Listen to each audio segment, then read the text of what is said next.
Muito bem, boa noite a você que me acompanha de perto ou de longe. Muito obrigado pela sua audiência, pela sua conexão. Estamos começando mais um programa por eles, e é por eles mesmo, aqueles que não têm voz, aqueles que não têm vez, aqueles que são jogados às margens da sociedade. Mês de julho, nós celebramos no Brasil 30 anos do Estatuto da Criança e do Adolescente. Faremos uma mesa, faremos um debate, certamente com os devidos cuidados, porque estamos em pandemia, mas não menos importante, não menos significativo, não menos profundo. Estamos começando mais um programa por eles, é na Rádio Dom.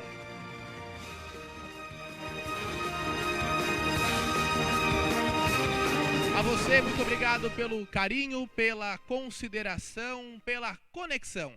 A você também, aluno do Centro Universitário Salesiano de São Paulo, obrigado pela sua audiência. 30 anos de Estatuto da Criança e do Adolescente. Temos convidados especialíssimos, convidados assim brilhantes, que vão discutir conosco nessa noite acerca do Estatuto da Criança e do Adolescente, onde? Na ação social. Isso mesmo. Se falávamos na rádio ontem, justamente sobre a questão das medidas socioeducativas, hoje vamos falar na dimensão da ação social. A ação social também faz parte do carisma salesiano. A ação social também faz parte dos pés, das mãos e do itinerário de São João Bosco, nosso pai e mestre. Para a nossa mesa, para compor a nossa mesa, eu chamo aqui, com muito carinho, porque são grandes amigos. Ela é coordenadora geral do Provim, Programa Vida Melhor, e do CEDESP, aqui de Lorena. Vem pra cá, Vanessa Vieira.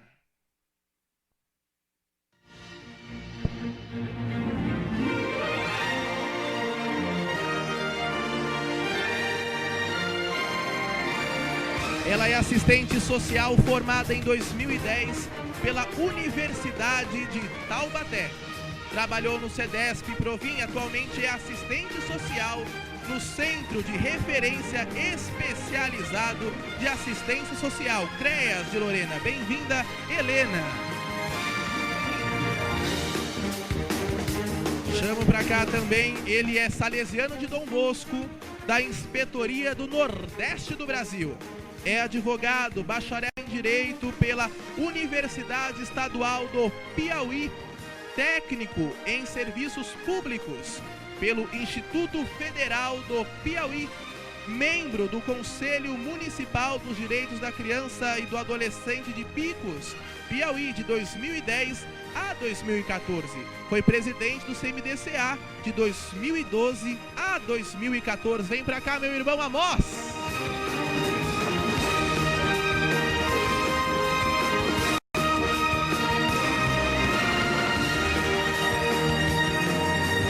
Ela é formada pelo Unisal de Lorena, da turma de 1993, licenciada em Psicologia, também especialista em Educação em Gestão, pós-graduada em Neuropsicologia e Gestão de Pessoas. Atua na clínica há 26 anos. É ela, Rosana Miranda.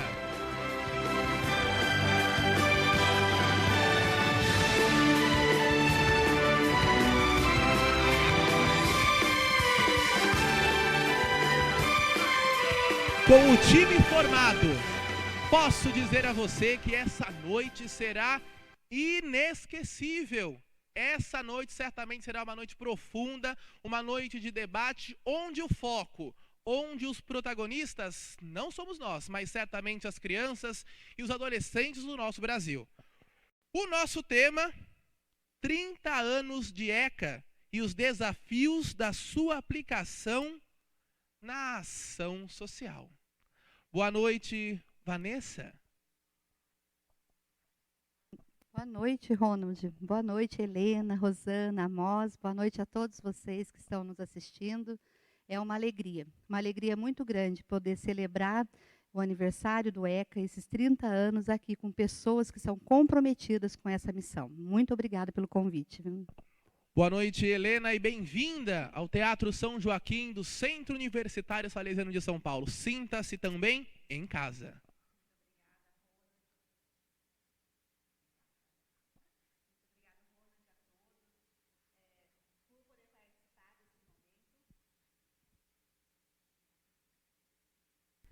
Muito obrigada, Ronald, por poder participar desse momento incrível, desses 30 anos do ECA, ao lado de pessoas que contribuíram com essa minha formação profissional e pessoal também. Gratidão. Gratidão ao meu irmão Amós, que aceitou o convite com tanto carinho, né? Ele que sabe muito sobre esse assunto e vem aqui nos ajudar também a refletir. Boa noite, Amós, bem-vindo à sua casa. Boa noite, meu querido irmão salesiano, né? É um misto de emoções, é um pouco de história também, né? Que tudo vai perpassando a nossa vida e ao centro, né, está esta prerrogativa, essa necessidade de defendermos esses que são os mais vulneráveis, digamos assim. Então é uma alegria estar aqui e acolho todos que estão em casa, inclusive os amigos, né, militantes dos direitos humanos de crianças e adolescentes. E muito obrigado por esse espaço. E Rosana, todos, querida, né? bem-vinda a essa casa que certamente é mais sua do que nossa, né? Porque formada em 1993, realiza um bonito trabalho com os salesianos há tanto tempo. Né? Bem-vinda, essa casa é sua também. Muito obrigada.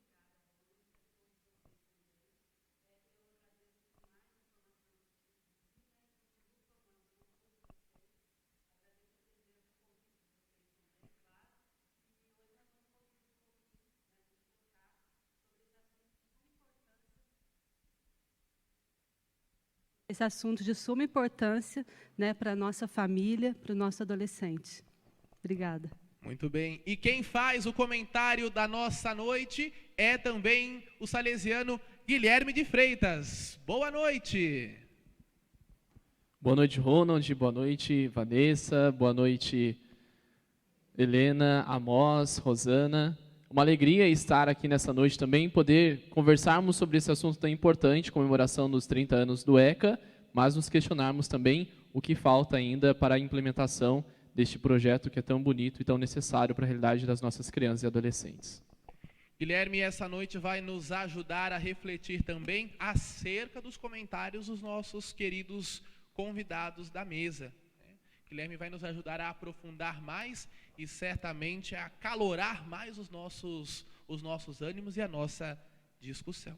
O tema dessa noite, 30 anos de ECA e os desafios de sua aplicação na ação social. Falando da ação social, nós sabemos que sempre diante das dificuldades que assolam o nosso país, quem mais sofre são os vulneráveis.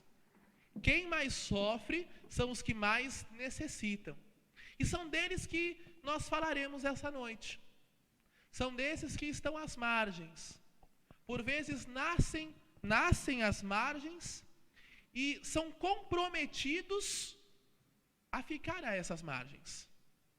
Não são dadas possibilidades, não são dadas ações, não são dadas políticas públicas para que possam crescer em humanidade, para que possam crescer em dignidade. O ECA, 1990, será que ele pôde contribuir com o crescimento dos nossos jovens, dos nossos adolescentes, das nossas crianças? Essa é a pergunta que precisa permear não só a nós que estamos aqui, mas certamente a você que nos acompanha nesse momento. Por que digo isso? Porque eu falava isso na oportunidade da live de ontem, com também pessoas qualificadíssimas. Mas o ECA, a aplicação do ECA não se resume somente àqueles que diretamente trabalham com as crianças e adolescentes. Isso é responsabilidade de cada um de nós. Nós, sociedade civil, somos nós que somos responsáveis pelas nossas crianças, pelos nossos adolescentes. Mas eu gostaria de ouvir um pouco mais da Vanessa. Vanessa tem um know-how aí de incríveis casos, né, estudos. Vanessa, mais do que estudar a nível teórico, estuda na prática 24 horas por dia. Né? A sua competência, ela perpassa os muros de Lorena. Né? E mais, para nós salesianos, é o rosto materno de Dom Bosco. Vanessa, diz para nós. Obrigada, Ronald. Como o Ronald está falando do rosto materno de Dom Bosco, então eu preciso começar apresentando a nossa rede socioassistencial e falar da nossa rede salesiana Brasil de ação social. Nós fazemos parte de uma rede que só no estado de São Paulo nós somos 26 obras sociais que cuidam de crianças, adolescentes e jovens. E dentro da nossa rede, nós construímos um itinerário de um trabalho fiel à promoção dos direitos da criança e do adolescente e do fortalecimento da família. Esse trabalho ele foi construído com cartilhas. Né? Nós temos algumas cartilhas que nós chamamos de cadernos de compromissos fundamentais, ou seja, cadernos de orientação da identidade salesiana. Né? E nesses cadernos, nós temos 6 compromissos fundamentais. Um deles, a promoção dos direitos, né, da criança e do adolescente. Outro dele, tão importante quanto, é o fortalecimento da família e a gestão social e atuação em rede. Então, eu quero falar um pouquinho desses 3 viés que sustenta a nossa rede salesiana. E aí, como falar de rede, se não falarmos também da nossa rede socioassistencial do município de Lorena? Então, assim, para início, né, vamos pensar que o ECA é um estatuto que veio mesmo perfeitamente.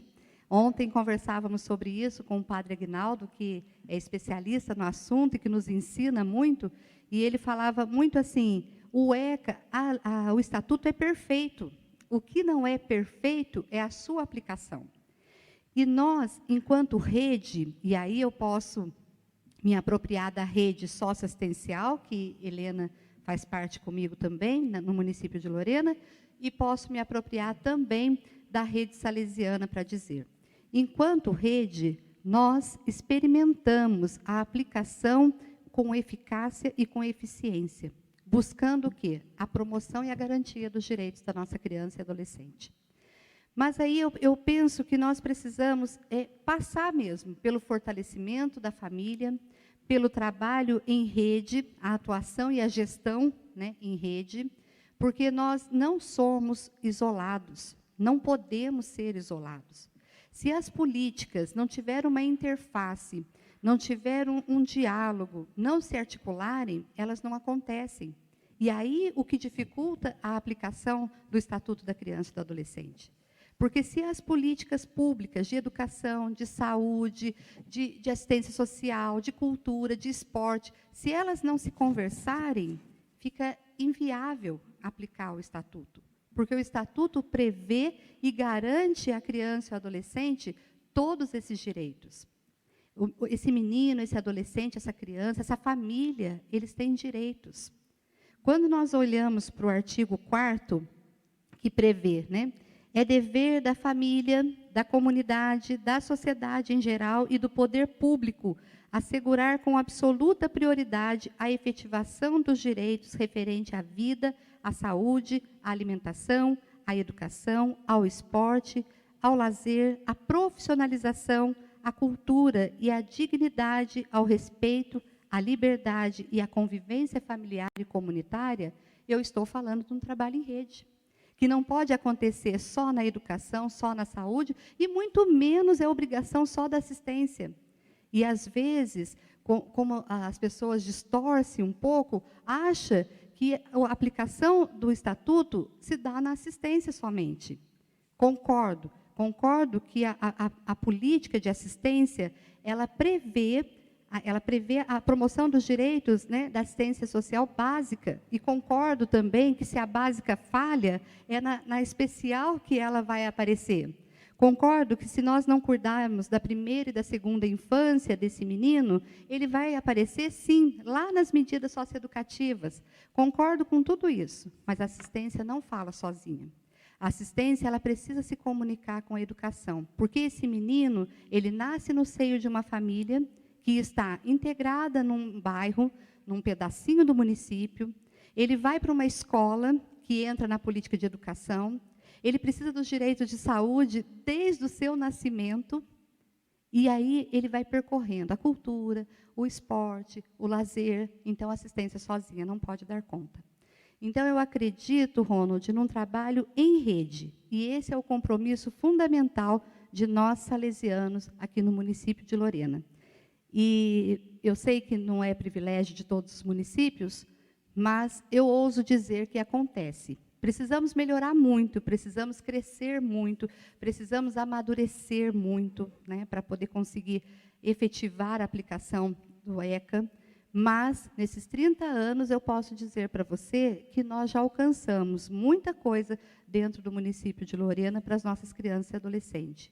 Pena que a gente não consegue alcançar todos. E a gente sabe que ainda tem muita criança e adolescente que precisa dessa garantia. E é para isso que nós estamos aqui, para continuar o trabalho. O trabalho em rede, o trabalho em conjunto, se torna mais fácil, não é? Com certeza, né? Helena, o que nos diz, você que é da assistência social aí, colabora na cidade com as medidas socioeducativas em meio aberto? Vanessa, já iniciando a sua fala com uma provocação em um artigo 4º do Estatuto da Criança e do Adolescente, e eu venho complementar um pouco a fala da Vanessa.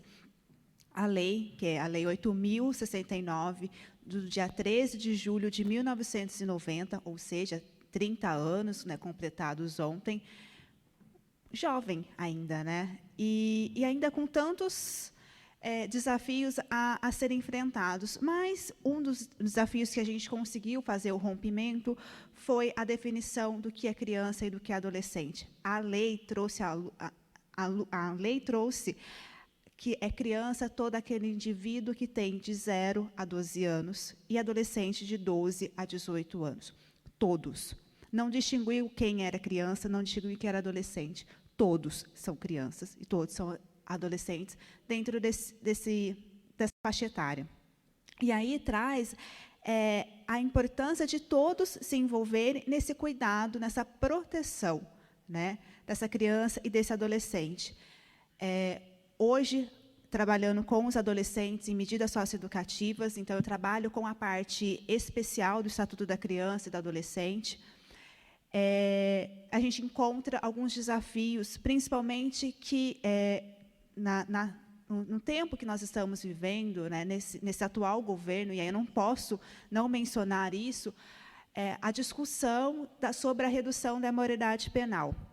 O Estatuto tem 30 anos, e há 30 anos se discute sobre a redução da maioridade penal, né? Hoje, a maioridade é de 18 anos, e há legisladores e governadores que defendem essa diminuição. Mas ninguém defende a garantia do direito à educação, à creche. A creche é um direito da criança, não é um direito da mãe que trabalha. E hoje, em 2020, a gente faz essa discussão sobre o direito à creche, sobre o direito de uma criança de se desenvolver, né? A gente discute, quando essa criança cresce, os locais, as ações sociais dentro de um município, né, que às vezes são escassos, e acaba que a criança, porque a mãe precisa trabalhar, fica com os vizinhos, fica com a avó, e isso acaba essa criança sofrendo um pouco, sendo um pouco abandonada, né? Não por responsabilidade, por culpa dessa família, mas porque essa família não consegue gerir essa função protetiva sozinha. E aí, quando o adolescente infraciona, todas as lentes, foca nesse adolescente e o responsabiliza, como se o ato infracional dele fosse o que definisse. Muitas vezes, adolescentes que estão fora da escola há anos, né, uma defasagem de série e idade, adolescentes que não acessaram uma ação social, uma obra social, que não acessaram uma saúde de qualidade, uma escola de qualidade, e aí eles estão à margem. Então, a gente ouve, aquele adolescente de LA, A escola tem vários problemas, e a gente não isenta os problemas que as escolas estão enfrentando nos dias de hoje, até mesmo por conta da redução de gastos que as escolas vêm sofrendo, então, cada vez mais cortes na educação, e aí a escola tem todos os seus problemas. E aí, quando a gente entra numa escola para fazer alguma intervenção, para a gente poder matricular um adolescente, a gente ouve, desde do funcionário, dos serviços gerais até a direção, o adolescente de LA está dando problema. Que adolescente que é esse? Né? Como se ele tivesse uma tatuagem estampado, esse adolescente de LA, então ele vai dar problema, não quero esse problema na minha escola, então vamos excluir. Aí a gente vai... É um adolescente que, às vezes, tem problema com a dependência química, vamos fazer alguma intervenção na saúde, não quero ter problema porque esse adolescente vai me dar problema. Então, ele sempre é à margem, né? Fica à margem. Então, é um grande desafio para nós, da assistência social, fazer a integração desse adolescente. É com muita alegria que, enquanto assistente social do Centro de Referência Especializado de Assistência Social, o CREAS, eu vejo o avanço que as medidas socioeducativas tiveram no município. Atuei nas medidas em 2011, né, no Provim, e, ao longo desses 9 anos, avançamos. Precisamos avançar ainda mais. Nós temos muitos adolescentes que ainda encontram alternativas no meio ilícito para poder ter acesso ao produto, a um produto de mercado, uma roupa de marca, um celular bacana, um óculos bacana. Então, eles recorrem a isso, e aí a gente não consegue fazer a inserção dele no mercado de trabalho. Né? Eles também recorrem ao mercado ilícito porque eles querem se sentir pertencentes de alguma forma. E o tráfico, principalmente o tráfico, ele é atraente. Ele atrai aquele adolescente. Então, a gente encontra esse desafio. Né? Mas também, apesar desses desafios que a gente encontra no meio ilícito, a gente também encontra algumas alternativas e agora a gente tem alguns resultados positivos. Então, é possível. Né? O Estatuto foi publicado em 90, e aí, em 2012, nós tivemos a publicação do SINASE, que é o Sistema de Atendimento Socioeducativo, que veio consolidar o que estava no ECA. Então, nós tivemos aí quase 20 anos depois do que o ECA foi publicado, que é uma legislação que tem os seus avanços, é reconhecida internacionalmente, né, uma das legislações mais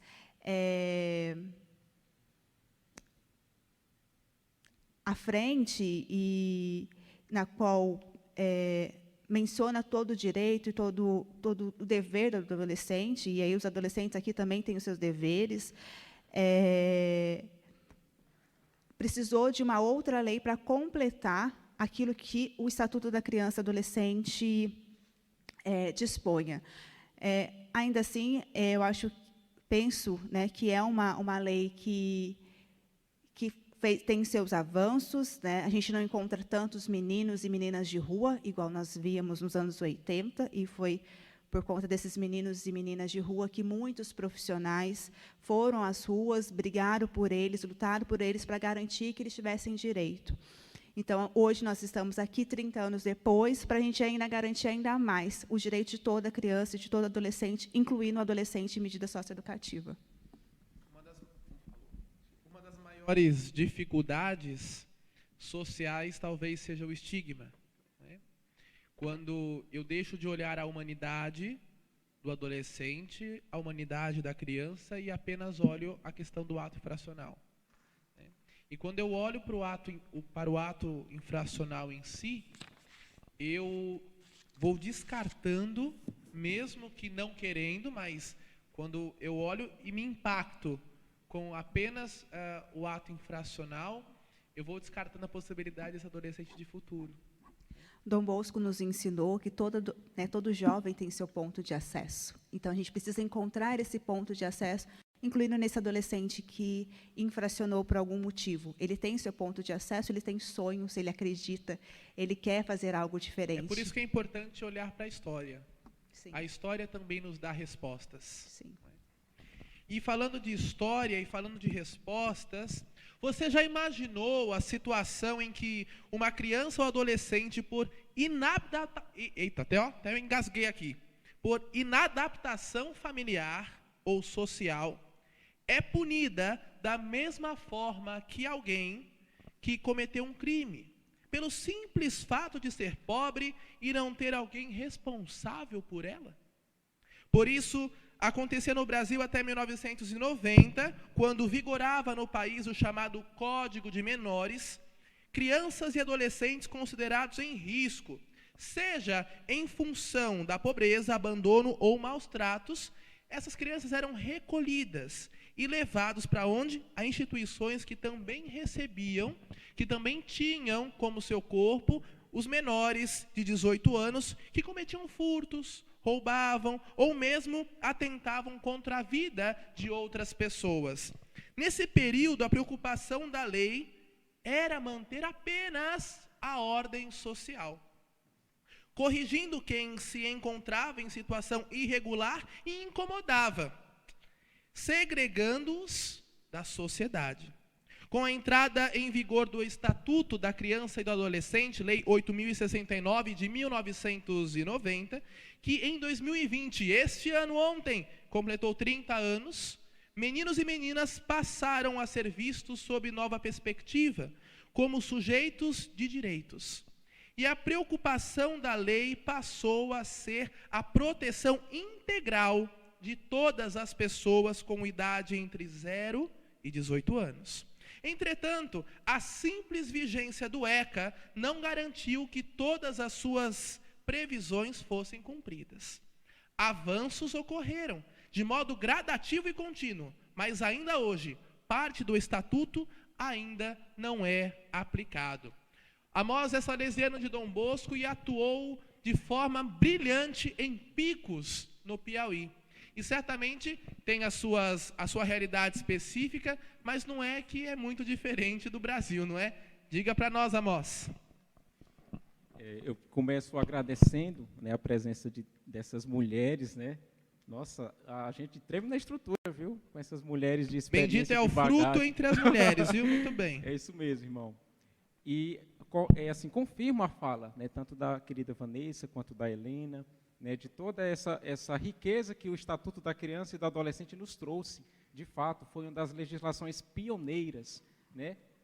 Assim que saiu a Convenção Internacional sobre os Direitos da Criança, né, a nível internacional, aliás, em 1889, o Brasil foi um dos primeiros, né, de fato, a incrementar e a trazer, né, para a Carta Magna, na Constituição Federal, digamos assim, essas prerrogativas, essa doutrina da proteção integral, que superou, como o Ronald acabou de dizer, todo um passado, todo um histórico de opressão e de objetivação, né? A partir do ECA, que a criança e o adolescente passaram a ser vistos como sujeitos de direito, né? Porém, o que eu gostaria de acentuar e de inquietar todos nós que estamos aqui, porque eu mesmo estou muito inquieto, né? Não é que a experiência em Picos tenha sido tão brilhante assim, porque não sair satisfeito no sentido de ver mesmo, pelo menos o mínimo, sobretudo no trabalho de um conselho de direitos, né? Mais tarde eu vou falar um pouquinho mais sobre isso. E essa inquietação ela deveria perpassar todos os brasileiros. Por quê? Porque enquanto existir uma criança, um adolescente que não conhece o mínimo, né, da sua dignidade, que não são reconhecidos como pessoas, e foi isso o que a Declaração Universal dos Direitos Humanos, desde 1948, já trouxe, né, reconhecer a pessoa humana, né, perante a lei, perante os direitos, a dignidade profunda que ela traz em si, inalienável, né, insubstituível. Então, desde todas essas prerrogativas, é inadmissível que 2020, 30 anos depois, existam, né, invisíveis, crianças e adolescentes invisíveis, né, que são vítimas de toda uma falha de um sistema que nasceu para ser brilhante mesmo, nasceu para dar certo. O ECA é maravilhoso, a legislação é completa, é realmente pioneira e de vanguarda. Porém, quando ela não tem o mínimo de alcance na realidade, então ela se torna inútil, né? E eu ouso dizer, nesses 30 anos, será que existiu mesmo esse ECA? Nós estamos aqui comemorando o quê, afinal? E é isso que, inclusive, eu tenho escrito esses dias e me inquietado, e eu trouxe aqui alguns dados para começo de conversa, só para que a gente tenha essa noção, né, da problemática que ainda está aí ao derredor dessa temática da criança e do adolescente e seus direitos fundamentais. Eu trouxe aqui uns dados da Fundação Abrinq. Ela sempre produz, a cada 2 ou 3 anos, o chamado Cenário da Criança e do Adolescente. E esses dados são de 2019, ou seja, nem tínhamos ainda o contexto da pandemia, né, toda essa complexidade na saúde, né, essa crise sanitária, crise política também que estamos atravessando. Então, nem tínhamos esse contexto, para vocês terem a noção de como as coisas já não estavam tão fáceis lá no cenário da criança e do adolescente em 2019. Entre os dados, vou ressaltar apenas alguns. 22,6% das crianças e adolescentes com idade entre 0 e 14 anos vivem em situação de extrema pobreza. Né? E é extrema pobreza. Se a gente coloca nos dados da pobreza em si, né, já sobe para mais de 40% esse número. E veja só, como que uma situação de extrema pobreza vai possibilitar o desenvolvimento pleno, né, o alcance mínimo daquela criança, daquele jovem, daquele adolescente, para ter todas as suas faculdades, né, a sua compleição física, tudo que ele é, com o extremo de pobreza, é impossível praticamente. Já é como que uma sentença de morte para essa criança e para esse adolescente que nasce na situação de extrema pobreza. Ou seja, em números, são mais de 9,4 milhões de crianças e adolescentes, pessoas em idade de pleno desenvolvimento. Outros dados alarmantes, né, dessa vez envolvendo o trabalho. 2,5 milhões de crianças e adolescentes até 17 anos trabalham. 12,8% dos adolescentes de 15 a 17 anos de idade se encontravam fora da escola. 16,4% dos adolescentes são mães antes dos 19 anos de idade. E no sentido do lazer, nós que somos salesianos e prezamos bastante pelo lazer, né, pela ludicidade, 64,9% dos estabelecimentos de educação básica figuravam sem quadras esportivas. Como que a gente fala de lazer, como que a gente fala de dignidade, de alegria, né, de tudo aquilo que está lá no 227 da Constituição Federal, que está no 4º artigo do ECA, se o mínimo de estrutura básica não está sendo oferecido para esses sujeitos de direito. Então, são todas essas inquietações que eu gostaria de começar a trazer e para que nós possamos refletir, né, até no sentido filosófico, né, essas falas de que não adianta de nada ter uma lei maravilhosa, ter o estatuto de uma forma muito bem feita, com todo esse histórico, e reconhecendo a luta, né, inclusive esses dias que eu vi pela primeira vez fotos do movimento dos meninos de rua, né, invadindo praticamente Brasília, para pressionar todos os poderes ali para a implementação, para que fosse sancionado o ECA. Né. É como se fosse em vão toda essa luta. Por quê? Como diz o Norberto Bobbio, que é um filósofo político contemporâneo da Itália, né, não adianta de nada declarar direitos se não há a mínima efetividade. E como dizia também Hannah Arendt, uma filósofa judia reconhecida também por todo o seu histórico, né, de direitos humanos, o principal e a essência dos direitos humanos é o direito a ter direitos. Isso é muito profundo. E se a gente observa, ainda não há o direito a ter direitos dos nossos pequeninos. Então, era com essas inquietações que eu gostaria de começar um pouquinho a nossa conversa. São inquietações que certamente precisam balançar você que nos acompanha nesse momento. Por quê? Porque isso é uma responsabilidade também sua. Eu falava no início que nós, sociedade civil, somos corresponsáveis das nossas crianças. Somos corresponsáveis dos nossos adolescentes. E os números apresentados são alarmantes. Isso significa que alguém não está fazendo o que deveria fazer. Ou muitos alguéns não estão fazendo aquilo que deveria ser feito. Como bem disse o Padre Aguinaldo e ressaltado pela Vanessa, nosso documento é um dos melhores do mundo, mas a sua aplicabilidade talvez não seja a melhor do mundo, não é? Rosana, você certamente tem muito a colaborar conosco, inclusive no quesito família. Diga para nós. Ótimo, Rô. Falar sobre família para vocês. Eu também gostaria de estar aqui comemorando, né? Mas, infelizmente, não estou comemorando também. Né? Nós não estamos comemorando como está a família hoje. qual é o papel que a família tem na educação desse filho, desse adolescente, desse jovem. Porque, partindo do princípio que, desde a gestação até hoje, até o tempo de hoje, essa criança ou esse adolescente se encontra no âmbito familiar, onde não tem as mínimas condições necessárias para que ele se desenvolva, onde não tem a mínima condição necessária para que ele se sinta acolhido, para que ele se sinta cuidado, nós precisamos refletir um pouquinho qual é a falta, o que falta para que nós consigamos, então, cuidar desse adolescente. O que nós podemos fazer de mais concreto? Claro que nós sabemos que existem várias instituições, ressalto aqui o Provim, né, Obra Social Salesiana, que conheço faz tempo, que também sou voluntária lá, trabalho há muito tempo com a Vanessa, né, e gosto muito, por sinal, e vejo ótimos resultados. Mas como aqui a gente está falando no geral, né, em toda a complexidade dessa situação familiar, eu acho importante a gente refletir um pouquinho, por que será que o jovem não gosta de estar na casa dele? Se a casa é o lugar onde ele deve se sentir acolhido, se a casa é o lugar onde ele deve se sentir amado, né? Eu acho muito importante esse cuidado que a lei nos revela, né? Mas o que nós podemos fazer para a família? Eu acho importante a gente resgatar e focar na família. Eu acho que não dá para ser mais velado que está tudo bem no âmbito familiar, e não está. Quando eu falo isso, eu estou falando de maneira geral, tá, gente? Eu gostaria de estar falando ao contrário. Mas nós percebemos no âmbito familiar várias inquietações, várias situações que fazem com que esse adolescente tenha autoestima baixíssima e procura lá fora o que ele não tem dentro de casa, né? E, ao procurar, o que ele vai se deparar?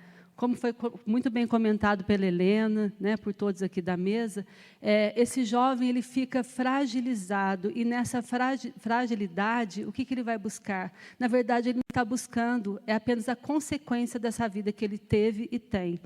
Então, nós precisamos agora, eu convido vocês a refletir um pouquinho sobre o sistema preventivo. O que nós podemos fazer para prevenir tudo isso? Eu concordo com a fala da Vanessa, quando ela coloca, né, da questão da importância da família, desse lar seguro. Concordo quando a Helena fala do direito de ser cuidado. Concordo com as suas provocações. Mas agora eu queria provocar um pouquinho vocês o seguinte: o que nós, então, podemos fazer por essa família que está doente? A nossa família hoje está doente. E aí, para falar da cura, eu vou usar uma palavra que todos nós conhecemos, que é o amor. E eu percebo muitas vezes que nas instituições, de maneira geral, nós olhamos o adolescente sem história, e isso é péssimo. Quando eu olho o adolescente sem história, eu esqueço da palavra amor. Quando eu olho o adolescente só no momento desse ato, eu também estou esquecendo da palavra amor. E quando eu percebo que esse adolescente, quando eu acho que ele não tem história, eu vou olhar para ele com julgamento, mesmo que seja um julgamento inconsciente, né? E, assim, colocando um pouquinho, né, das falas dos adolescentes, eles sentem muito envergonhados, muitas vezes, pelos atos infracionais que eles cometem, né? E essa vergonha já é um pontinho que Dom Bosco dizia, já é esse viésinho, essa linha que nós podemos puxar. Só que será que nós estamos, de maneira geral, puxando esse viés? Por que nós precisamos de uma lei para ensinar, né, a não julgar esse adolescente? A partir do momento que nós precisamos de uma lei para ensinar que nós não devemos julgar, o que está errado em nós? O que está errado em nós? Será que não precisamos partir do princípio, né, que tudo começa com amor? Será que nós não precisamos conscientizar a família, se ela quer mesmo, a família não, o casal, eu sei que é meio utópico o que eu vou falar, mas nós precisamos explicar para o outro o que é família. Nós não podemos só colocar, né, o filho no mundo e deixar para que as leis, então, os protejam. Eu sei que muitas pessoas podem olhar essa minha fala, podem perceber essa minha fala de várias maneiras. Eu só queria lembrar a vocês que eu estou no viés psicológico. E, nesse viés psicológico, o que eu preciso ressaltar é: não precisamos ensinar, precisamos acolher. Quando eu tenho um ambiente que acolhe, não há necessidade de colocar tantas regras assim, né? Quando eu tenho um ambiente que dá as mãos, não há necessidade de mostrar o cartaz que diz o que pode e o que não pode, porque é no amor que se constrói. Então, nós precisamos lembrar que o tempo que vivemos hoje é o melhor que a gente tem. Então, não adianta a gente ver onde a gente está errando, a gente precisa partir desse momento. O que a gente pode fazer de hoje para amanhã, né? O que nós podemos fazer para o nosso depois? É a partir de agora. Então, nós precisamos urgentemente reaprender a amar. Nós precisamos urgentemente reaprender a sonhar. Porque quem não sonha, não deixa o outro sonhar, né? Amar é decidir, não é? Amar é escolher, amar é investir. Muito boa colocação, Rosana, viu? Você sempre nos abrilhantando. E vamos ouvir aí os comentários do nosso queridíssimo Guilherme Salesiano de Dom Bosco. Queria dizer que foi um momento muito enriquecedor, né? Escutar a partilha das experiências, do pensamento de cada um dos nossos colegas aqui. E eu queria trazer algumas lembranças das falas que eles apresentaram para nós. Primeiro, a Vanessa falava para nós da questão da assistência, né? Hoje, nós aqui na cidade de Lorena, graças a Deus e ao esforço de muitas pessoas, temos uma rede de assistência que funciona, né? Talvez não como um ideal, talvez não conseguindo suprir todas as necessidades, porque são muitas as demandas, mas nós temos. Mas enquanto ela falava, eu pensava o quanto essa palavra assistência, às vezes, ela é mal interpretada ou mal usada. E a Vanessa afirmava isso, né? De que a assistência, e eu pensava até na origem da palavra, né? A assistência não é aquela que é a protagonista, não é aquela que precisa cumprir com todas as coisas. A assistência é aquela que está ali para assistir. Ela está ali para dar um reforço para algo que não está bom. Então, nós, quanto sociedade, nós, quanto cidadãos, não podemos concentrar no outro a responsabilidade. Não é mesmo? Nós precisamos trazer para nós, o Ronald falava muito disso, que é nossa responsabilidade. Nós precisamos ter empatia, nós precisamos nos colocar no lugar do outro e se preocupar com aquilo que o outro está precisando, aquilo que o outro está vivendo. Depois também, o Amós trazia para nós a questão da realidade de que muitas crianças hoje, infelizmente, não são nem vistas, né? Nós muitas vezes trabalhamos com números, e nós nos esquecemos que por trás desses números existem vidas. E, infelizmente, não são alguns números, não é uma casa, 2 casas, são milhares de vidas que estão sendo privadas do seu direito de viver, né? Infelizmente, eu já tive a oportunidade de escutar algumas pessoas falando dos direitos humanos, dizendo que os direitos humanos são para humanos direitos. Mas isso é triste. É triste escutar alguém dizer uma coisa dessa, porque todo ser humano deveria ter o seu direito de vida garantido. Não existe um direito humano. Todos os humanos deveriam ter garantidos isso, né? E enquanto eles falavam também, me vinha à memória, uma vez que tive a oportunidade de visitar a Fundação Casa, aqui na cidade de Lorena, nós estávamos refletindo com os jovens lá da Fundação sobre a questão da redução da maioridade penal. E eles estavam dando a opinião deles sobre isso, né? Se eles concordavam ou não. E foi muito interessante ouvir da boca daqueles meninos o que eles acham, o que eles pensam disso. E aí um dos educadores perguntou assim para eles: quando vocês saírem daqui, a hora que vocês chegassem lá fora, a hora que vocês voltassem para a casa de vocês, o que vocês queriam, assim, talvez pudesse mudar alguma coisa? O que vocês queriam que tivesse mudado? E naquela hora a nossa cabeça pensa milhares de coisas, né?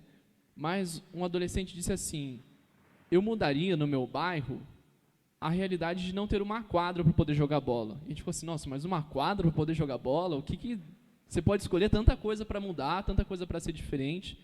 E ele disse assim: porque se no meu bairro tivesse uma quadra para eu jogar bola, eu não ia passar a tarde inteira sentada na calçada conversando com os meus amigos, e aí o traficante não ia vir encher o meu saco para querer me fazer vender droga ou ser aviãozinho e às vezes parar aqui dentro, né, por causa dessas ações. Então, se tivesse uma quadra no meu bairro, talvez eu não estaria aqui. Então, são coisas simples, são ações simples, que talvez para mim não faça diferença alguma, talvez para você não mude nada, mas nós precisamos ter a consciência do coletivo, né? Nós precisamos pensar em comunidade. E os meus colegas aqui traziam na fala deles, e a Rosana enfatizava agora no final a importância do quanto o espaço onde as nossas crianças, onde os nossos adolescentes crescem, o quanto isso influencia na vida deles.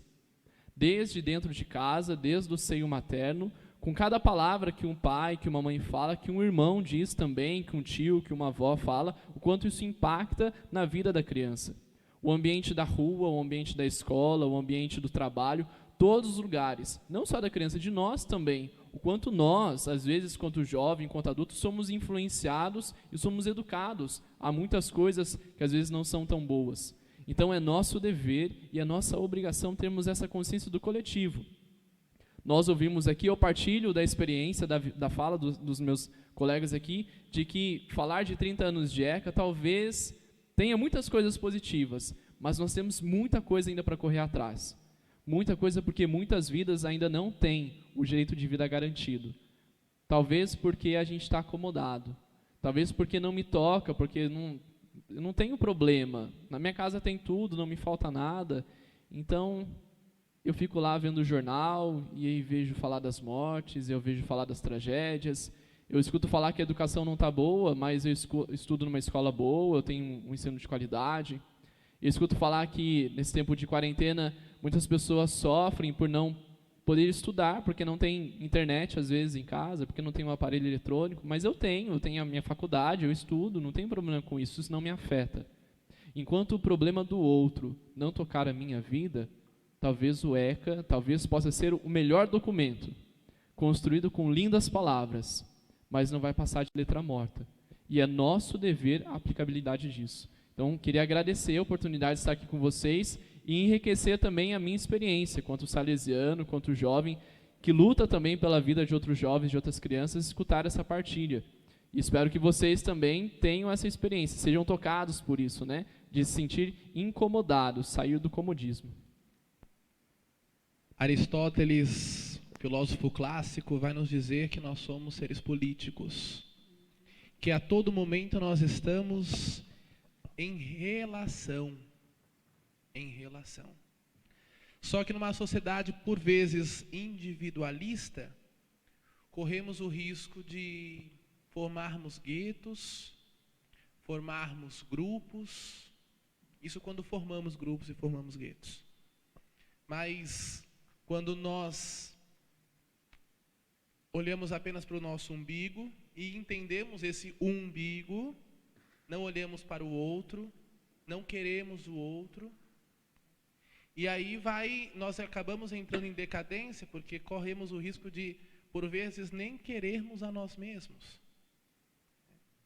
E falar disso em 30 anos de Estatuto da Criança e Adolescente tem muito a ver, porque ele toca a nós, ele toca as nossas relações, ele toca quem somos, porque nós somos brasileiros. E nós carregamos títulos de brasileiros que não desistem nunca. Nós carregamos títulos de brasileiros quase ex-campeões, não é ex-campeão, acho que é ex-campeão aqui, né? Tá em penta, vai para ser hexa, né? E nós pegamos a camisa do Brasil e a beijamos como se fosse a nossa primeira namorada, nosso primeiro namorado.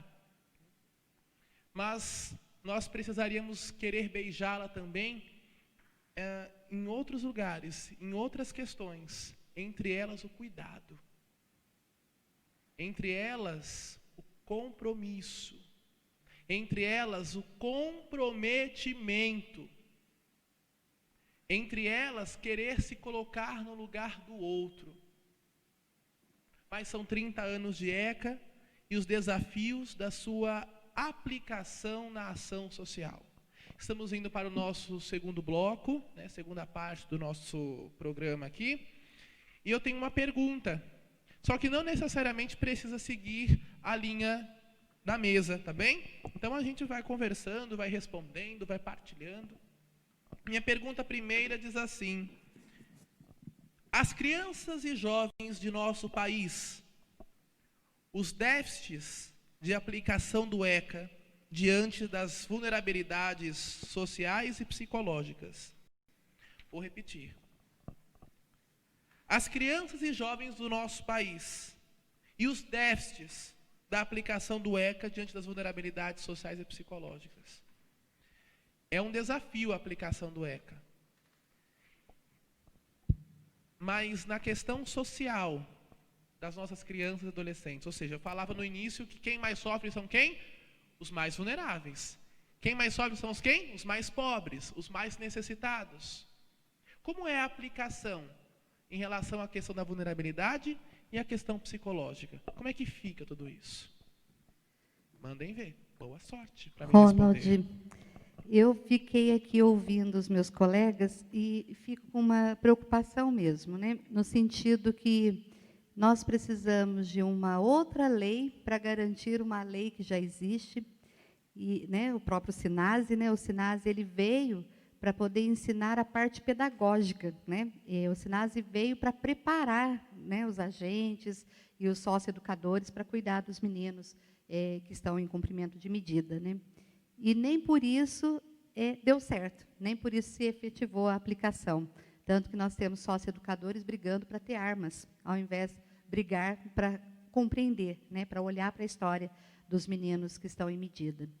E eu fico pensando aqui, a Helena falava também do mercado, né, que os meninos acabam procurando o mercado do tráfico, das drogas, porque ele não encontra espaço no mercado.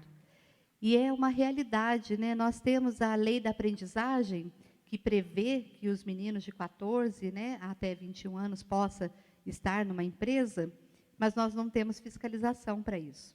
E nós sabemos que o número é muito baixo dessa aplicação da lei da aprendizagem. Nós sabemos que nós não conseguimos colocar os meninos dentro das empresas, né? Depois eu fiquei pensando no Conselho de Direito, que também seria um conselho para que a gente pudesse utilizá-lo até como voz, né, das nossas crianças e adolescentes.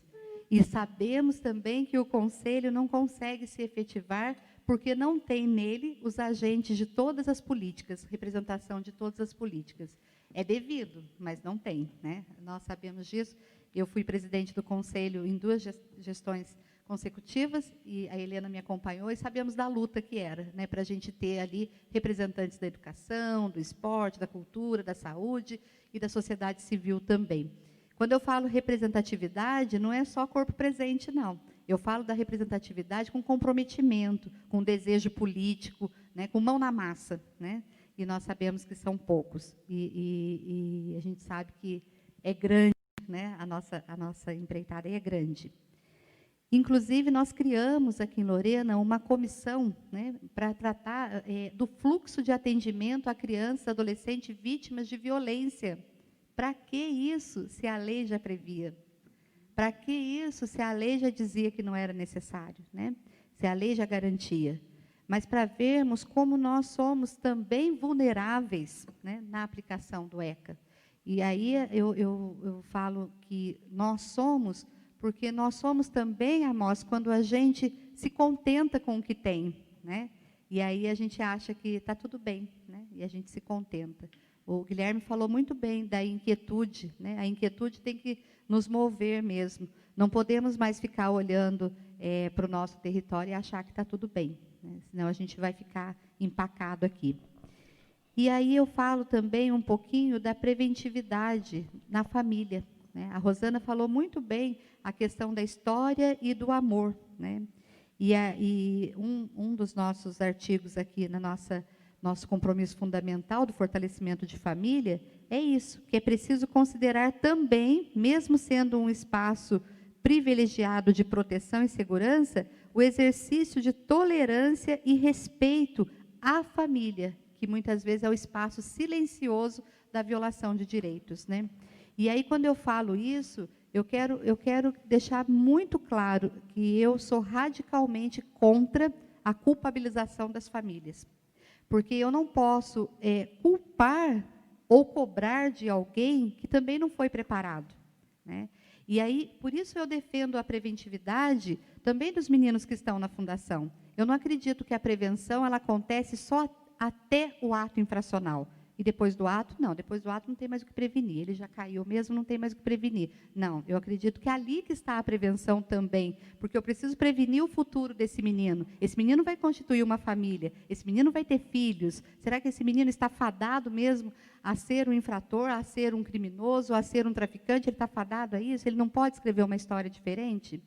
E aí, como socioeducadores, eu fico muito preocupada com esse olhar e respeito à história desse menino, a história dessa família, a cultura dessa família, né? Porque às vezes a gente quer mudar a cultura dessa família achando que vai resolver. A gente quer mudar totalmente, a gente acha assim, olha, se eu mudar ela de casa, mudar ela de bairro, resolve tudo. Mas ela tem uma história e às vezes não é respeitada essa história. E aí nós violamos novamente o direito, a gente negligencia novamente com essa família. E aí como constituir? E quando fala do amor, eu sou romântica demais até, né? Eu acredito mesmo no amor, mas eu acredito também que eu, enquanto socioeducadora, enquanto profissional, enquanto pedagoga, enquanto, né, educadora social, eu também vim depois na vida dessa família. Na hierarquia do amor nessa família, eu estou lá embaixo, né? Eu cheguei depois, então eu não posso mudar. Eu posso só apontar para eles. E aí o Guilherme falou muito bem do sentido da palavra assistencial, né? Da assistência, né? Que realmente não é assistencialismo, né? Mas sim é o retorno, é o resgate da dignidade, né? Eu posso sim apontar para essa família, eu posso auxiliar, suportar, dar as mãos para essa família e caminhar junto com ela, mas eu não posso mudar a cultura dessa família. Eu tenho que fortalecê-la, ajudá-la a olhar para a sua realidade, a olhar para a sua família, e aí sim, ela encontrar onde ela pode mudar. E aí cai muito, né? O Ronald falou muito bem aquela hora para a Helena, né? Como os nossos meninos têm rótulos, né? Como eles têm rótulos. Como as nossas famílias têm rótulos. Eu dizia ontem, lá na live, assim, às vezes é difícil. Se o nosso menino ele está sendo assistido nas medidas socioeducativas, assim, olha, gente, olha como é difícil. Mesmo com a técnica, mesmo com a gestora lá do serviço, mesmo com eles acompanhando, é difícil garantir a parte psicológica e social desse menino, porque a gente não consegue vaga na escola, a gente não consegue vaga na saúde, a gente não consegue vaga no CAPS, a gente não consegue... Mesmo assim, é difícil da gente garantir o serviço que esse menino tem direito. Agora, imagina essa família sem esse auxílio. Quantas vezes eu escutei lá nas medidas, mãe falar para nós assim, ó, graças a Deus que ele está aqui, porque daí eu consegui dentista para ele. É um absurdo isso, porque é um direito que esse menino tem, que essa família tem de ser assistida. Quantas vezes, né? E nós sabemos que essa deficiência não é só porque não tem. Eu concordo que, infelizmente, o nosso social, né, ele tem uma per capita muito baixa. Se eu não me engano, acho que está 4%, é isso, Helena, né? 4%, né? 4% é o orçamento, né, da assistência social. Eu concordo que é muito baixa mesmo, não dá para fazer nada, né? Mas imagina só se ainda for só 4% e não tiver desejo político, não tiver desejo de estar junto, de fazer, de ajudar, né, de auxiliar, cumprir o seu dever. Não é nem favor, ninguém está fazendo favor. Sabe, Vanessa, existem 3 tipos de pessoas. 3 tipos de pessoas. Aquelas pessoas que fazem acontecer, aquelas pessoas que veem acontecer e aquelas pessoas que perguntam, o que está acontecendo? São 3 tipos de pessoas. E, infelizmente, cada vez mais vemos pessoas que ficam perguntando o que é que está acontecendo. E as pessoas que almejam querer fazer acontecer, você falava que tem que dar a mão e acompanhar, a pessoa quer dar a mão e puxar. E por que quer dar a mão e puxar? Porque essa pessoa, e nós falávamos isso ontem, não teve a sua devida formação. Porque precisa estudar, precisa se formar para trabalhar com esse público. Sobretudo quando nós falamos das medidas socioeducativas. Sabe por quê? Porque senão nós vamos com um olhar de pena. Senão nós vamos com um olhar de querer mudar o mundo, de super-homens e mulheres maravilhas. Porque o nosso olhar, o nosso patamar faz querer o quê? Enxergar a vida dele a partir dos nossos olhos. Padronizar, né? Como Isso se é tivesse, crime. né? Isso mesmo. Isso é crime. mesmo. É um crime contra a identidade do ser humano. É eu querer olhar a vida dele com os meus olhos. E querer optar por isso, apitar nisso, sabe? Isso é problema. Sério. Liga o microfone, Rosana. Isso. Falava da questão do amor, né? Dessa questão desse romantismo. É claro que esse amor como base, mas nós precisamos ter pessoas com boa formação, isso com certeza. Mas aqui eu pergunto para vocês, qual é o perfil desse educador? Qual é o perfil desse formador? Qual é o perfil daquele que vai selecionar alguma coisa? Qual é o perfil do assistente social? Qual é o perfil do psicólogo? Porque muitas vezes nós estamos vendo pessoas que estão fazendo relatório quantitativo. Nós seguimos com relatório quantitativo. Eu acho assim, precisa de número? Precisa. Mas precisa de ação, precisa de mostrar o que você de fato está fazendo. Quando o relatório for muito quantitativo dentro de uma instituição, eu fico com o pé atrás, porque eu penso assim, onde está o processo empático, então, desse relatório? Onde está, então, a história dessa pessoa, da criança e o que estão fazendo? E aí, mais uma vez, eu digo, se eu não tenho o perfil adequado para ocupar aquele cargo, claro que eu não tenho amor, claro que aquilo vai ser um peso, né? E aqui eu cito Carl Rogers para a gente refletir um pouquinho, né? Que quando ele falava, né, tem uma fala dele que ele diz assim, quando a criança está aprendendo a andar, ela cai, ela levanta, ela cai, ela levanta, e os pais eles vão seguindo atrás. Tem que seguir, tem que estar junto. Não é assim, esse aprendeu a andar, aquele aprendeu a andar. Então, muitas vezes, nós colocamos pessoas para só dizer, esse sabe andar, esse não sabe andar. Ou esse eu vou puxar para sempre, ou esse não adianta puxar. Né? Então, nós precisamos, sim, de pessoas que amam, mas precisamos, sim, de pessoas que têm perfil. E aí, eu não vou nem entrar nessa reflexão, como está a nossa educação hoje, né? Só vou deixar isso para a gente pensar. Como está a nossa educação hoje? É certo que cada pessoa, Rosana, é única. Né? E é certo também que cada pessoa tem a sua identidade, a sua dignidade, a sua individualidade. E nós corremos o risco, e por vezes caímos nesse risco, né? nesse emaranhado de impossibilidades, não é? Eu esqueci o nome agora, estou tentando lembrar, né? Mas em penhascos, nós definhamos justamente em quê? Nos individualismos. Quando a nossa capacidade narcísica de olhar tanto para nós e esquecer do outro, mas nós temos a nossa individualidade, nós precisamos ser tratados como únicos, não como números. Não como números. E é muitas vezes o que chega para nós. Né? Eu partilho da experiência, por exemplo, do conselho, lá com o Dr. Daniel, e aproveito para mandar um abraço, porque me mandou o WhatsApp aqui. Duvidou que eu mandaria um abraço? Estamos juntos. Viu? Muito obrigado pelo seu carinho de sempre. Mas, no conselho, nós discutimos muito sobre isso. Porque ele faz questão, né? Cito o Dr. Daniel aqui, que nos acompanha. Nós precisamos olhar para a humanidade. Né? Nós precisamos saltar os números. Não podemos parar neles. Eles nos alarmam, eles nos dizem um caminho, mas o que nos diz de fato qual caminho seguir são os próprios meninos, são as próprias crianças.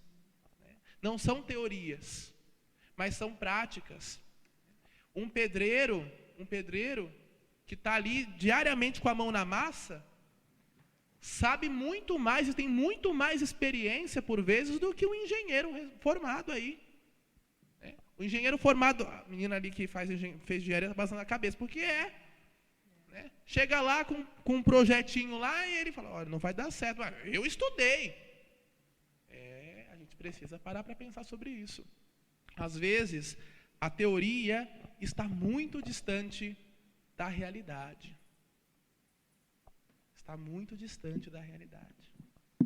E a minha próxima pergunta, e a última, e por ela ser a última, não é que ela é a menos importante, ela vai dizer assim: a ação social e o ECA, projetos de integração e formação da criança e adolescente para conscientização dos direitos e deveres. Crianças e jovens como seres de direitos e deveres na sociedade. Difícil ou fácil?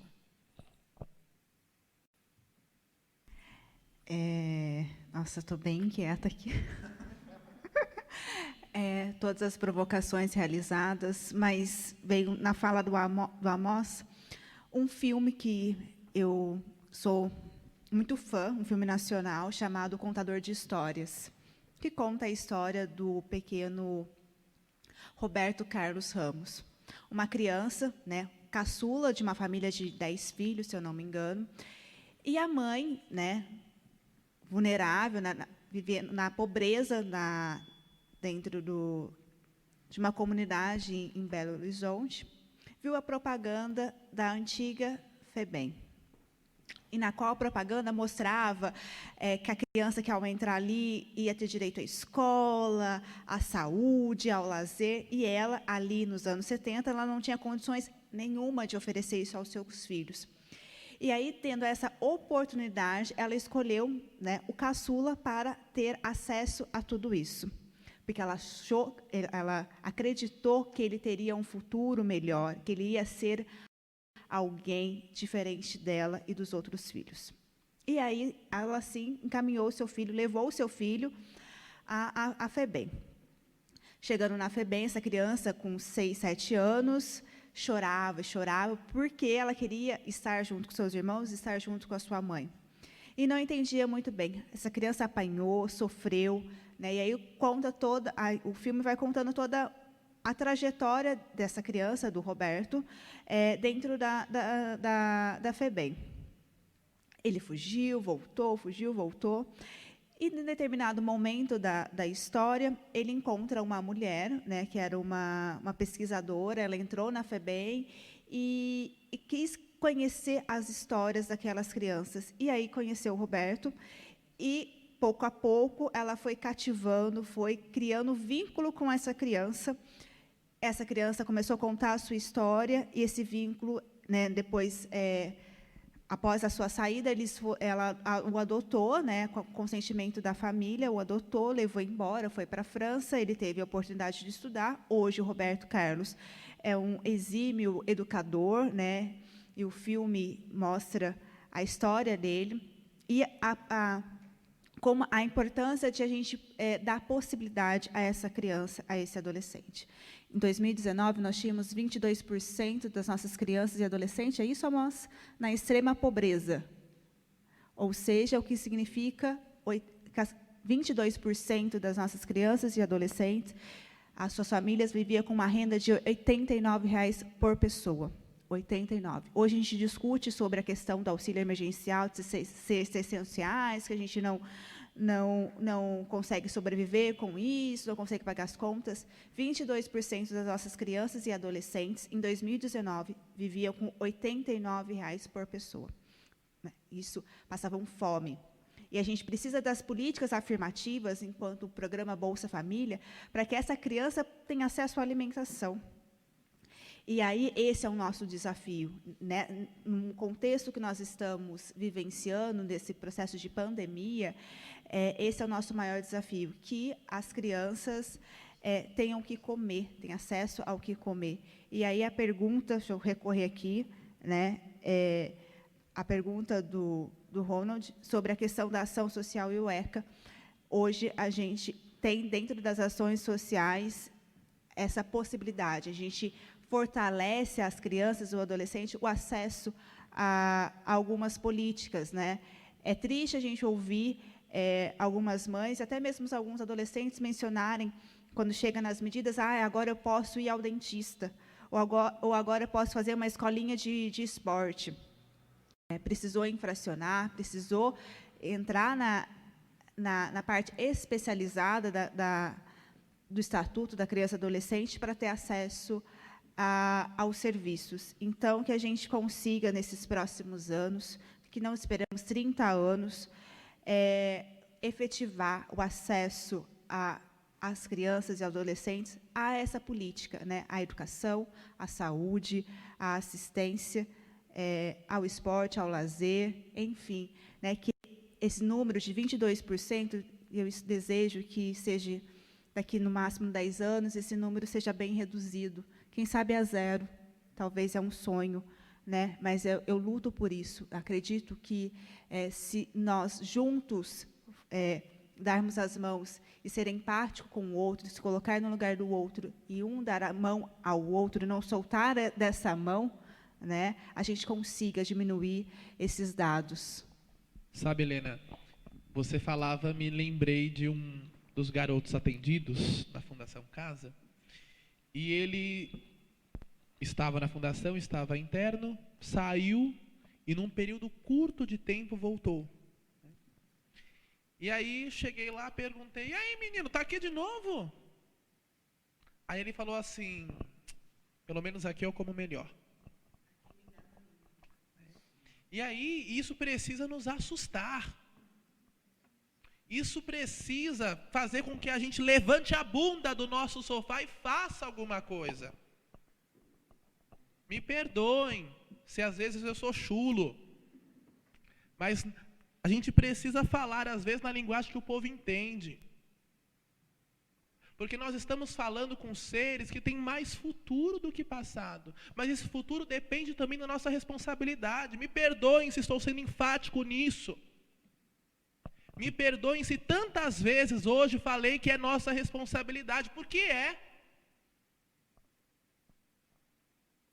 E isso passa. Sabe por que isso passa? Porque a gente assiste um programa de TV e vai com o senso comum, achando que é certo, e a gente acaba impossibilitando a vida de adolescentes. Impossibilitando, enjaulando liberdades, enjaulando possibilidades. Sim, apenas com o nosso assistir, um canal, um programa de TV que só fala de morte, porque muitas vezes a nossa cultura é de morte, não é cultura de vida. Nosso pensamento é negativo. A gente não consegue mais ver além. Look beyond, ir além, enxergar além, outras possibilidades, acreditar no outro. Meu irmão, para de olhar só para você. Olha para o outro. O outro precisa viver também. Eu preciso ter tempo de ouvir o outro. Eu preciso ter tempo de querer o outro. Porque eu só sou ser humano quando o outro também é. Fala do conselho aí. Eu gostaria de confirmar também, com certeza, né, o que nossos colegas falaram, nossas colegas queridíssimas, né? E assim, se é difícil, quando se tem um conhecimento da realidade, desses dados, né, e quando se tem os meios para fazer a diferença, se é difícil assim, imagine quando nem se tem o conhecimento mínimo do que é possível fazer, se torna impossível uma ação social concreta e efetiva. E eu falo isso em nome da experiência que eu tive junto ao CMDCA, lá em Picos, né, em Picos, no meu estado querido do Piauí. Simplesmente é impossível, eu falo nessa palavra mesmo que é forte, o impossível, porque se não se tem uma noção mínima da realidade, sobretudo ali do próprio município, né, das políticas de atendimento, né, das áreas, como que se vai estabelecer uma prioridade de ação política, que é justamente o que o ECA procura, né, as prioridades absolutas, né, voltadas para a criança e para o adolescente. E eu falo isso em nome do Conselho de Picos, quando eu era membro, né, mais de 10 anos de existência, e não havia um diagnóstico da realidade. Isso é até ilógico, né, como que um conselho de direito vai atuar, e até todos os outros órgãos do sistema de garantia, se não se tem o traçado ali, pelo menos um mínimo de estudo das políticas, né, das ações, das maiores demandas e necessidades da área da criança e do adolescente. É impossível ter uma ação política eficaz, nem se tem instrumento para cobrar, né, dos políticos, cobrar das autoridades pertinentes, a ação que é, no caso, garantia de direito. Então, é importantíssimo esse dado.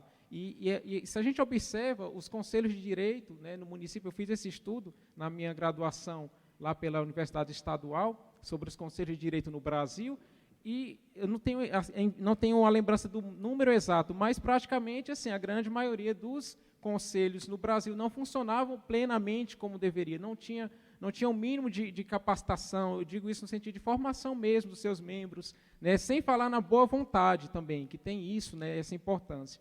E não basta só a boa vontade, é preciso ter essa qualificação, porque é um serviço técnico também, é um serviço que exige mais do que o amor, que é grande. O amor, com certeza, é um diferencial e deve existir com o cuidado do ser humano.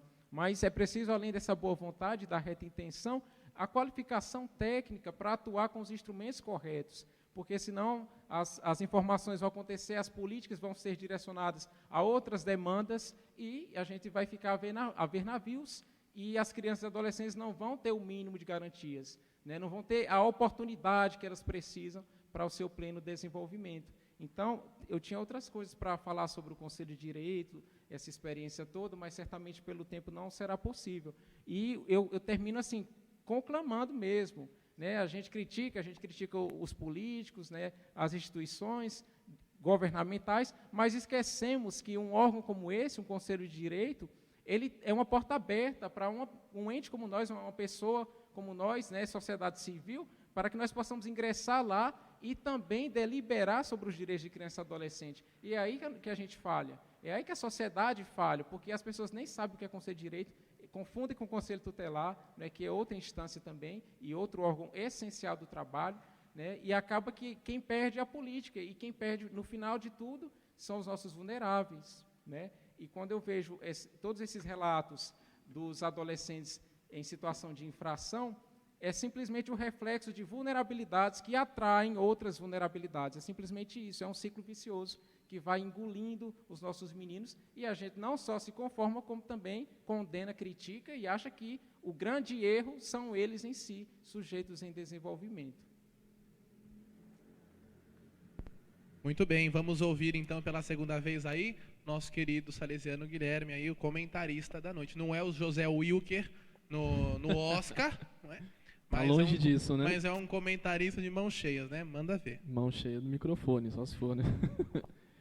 Eu queria dizer que para nós essa noite aqui é um marco, né? Para a Rádio Dom, é um marco para nós salesianos, eu acho que é um marco para a cidade de Lorena também, discutir e falar sobre esse tema, né?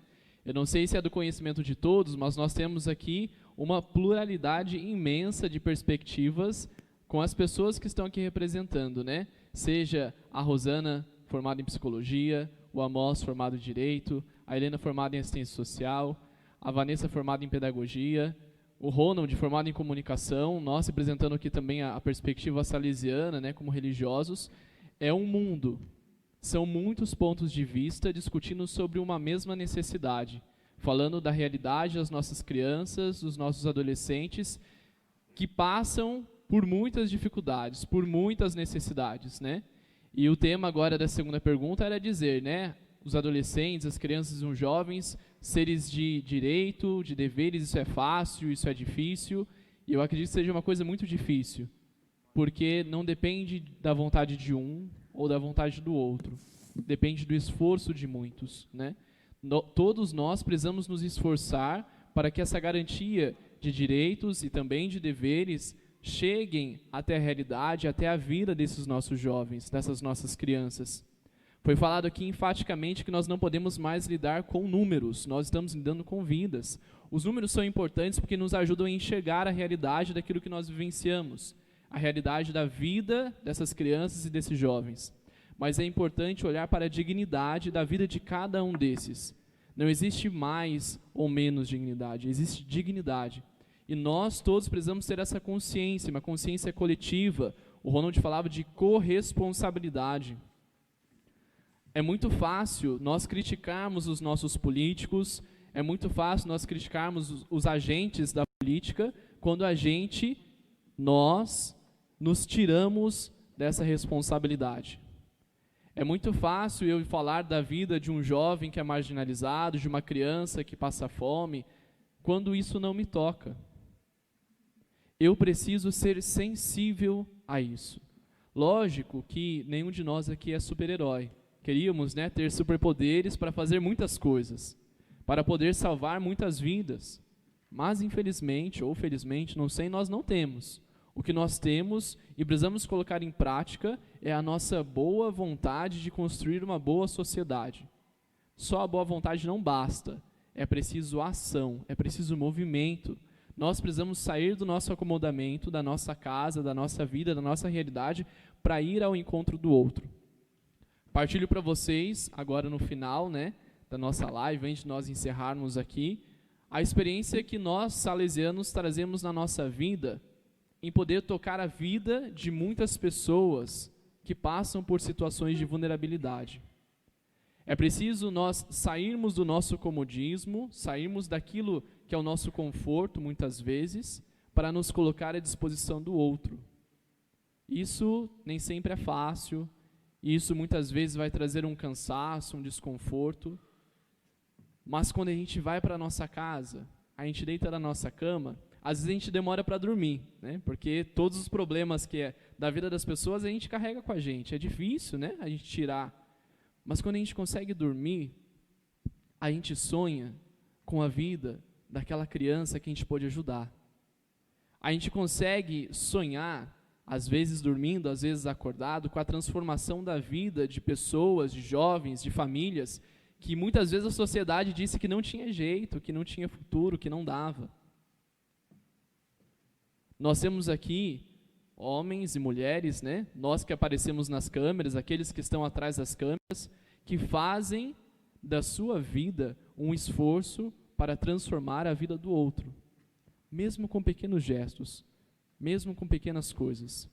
Nós temos que ser seres corresponsáveis para que, ao falar de crianças, de jovens, de adolescentes, e falar de deveres e direitos, não seja uma coisa assim de outro mundo.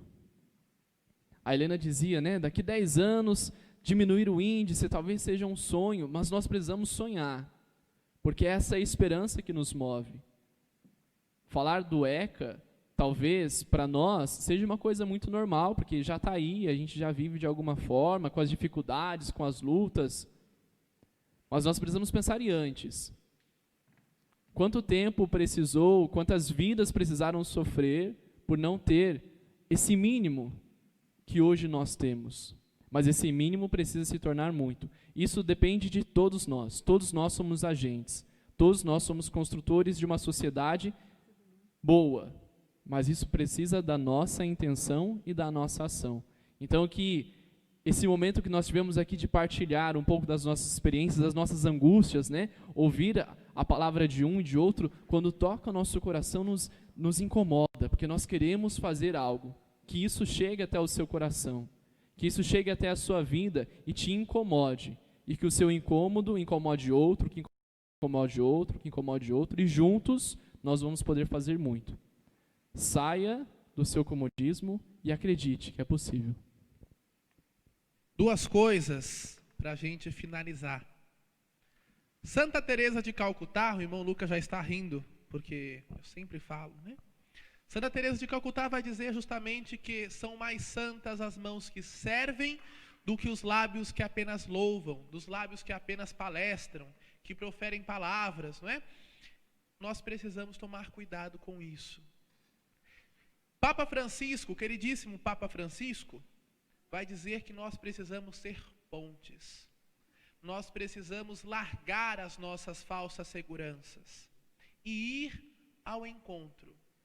E quando eu digo, né, usando as palavras de Santa Teresa de Calcutá, que são mais santas as mãos que servem, e depois digo da ponte, não há como não dizer do trabalho que o Provin está realizando, o CEDESP está realizando, de ir ao encontro. Bom, se eles não podem vir até nós vamos até eles. E nós vamos até eles porque acreditamos neles. E isso perpassa dinheiro, isso perpassa salário. Entra-se na perspectiva do amor. Uma ação dessa não isola a solidariedade. Uma ação dessa entende o que é cuidar. Uma ação dessa coloca em evidência e coloca em aplicação o próprio Estatuto da Criança e Adolescente. Bom, se você não vai até mim, eu vou até você. Sabe por quê? Porque eu acredito em ti, acredito na tua história e acredito no teu futuro. São os vários sims de várias pessoas que, formando-as, dão um sim maior, dão um sim de vida e um sim de vida em abundância, profundamente evangélico. A você que nos acompanhou nesse momento, muito obrigado pelo seu carinho, muito obrigado pela sua audiência. Nós somos família salesiana. Só um minuto aqui, preciso colocar a senha. Muito bem, agora vai dar certo, hein? Quero agradecer aqui ao irmão Lucas, também ao Mateus, ao Vitor, a Tainá, ao Kennedy, que está de férias e está aqui conosco, também ao William, também ao Magno, que estão formando a nossa produção chiquérrima, aqui uma super produção. Hollywood perde para tudo isso. Então, quero agradecer mesmo, e também a Clara, que está aqui conosco. Ela eu ouvi dizer aqui pelos bastidores que vai nos ajudar na Rádio Dom. Se isso for verdade, estamos feitos, não é verdade? Mas muito obrigado pelo seu carinho, pela sua audiência. Os meus agradecimentos formais à Vanessa, à Helena, ao meu querido irmão Amós e também à Rosana, né, amiga de tanto tempo. Quero agradecer pela discussão, pela mesa, pelo aprofundamento, pelo amor que cada um traz no coração e resplandece em vida, traduz em vida. Também a Inspetoria Salesiana de São Paulo, na pessoa do padre Justo Ernesto Pitinini, inspetor salesiano, que acredita também neste meio de comunicação como um meio eficaz de chegada aos nossos jovens. Quero agradecer também ao padre Sérgio, que é responsável pela missão institucional do nosso Centro Universitário Salesiano. Também quero agradecer, são muitas as pessoas, né? A gente vai andando aqui, vai agradecendo.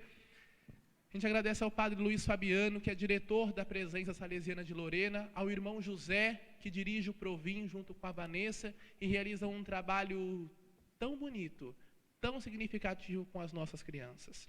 A você que nos acompanhou até aqui, muito obrigado pelo seu carinho, pela sua audiência. Estamos juntos. Um grande beijo e fiquem com Deus. Tchau! Rádio Dom, com jovens, para os jovens.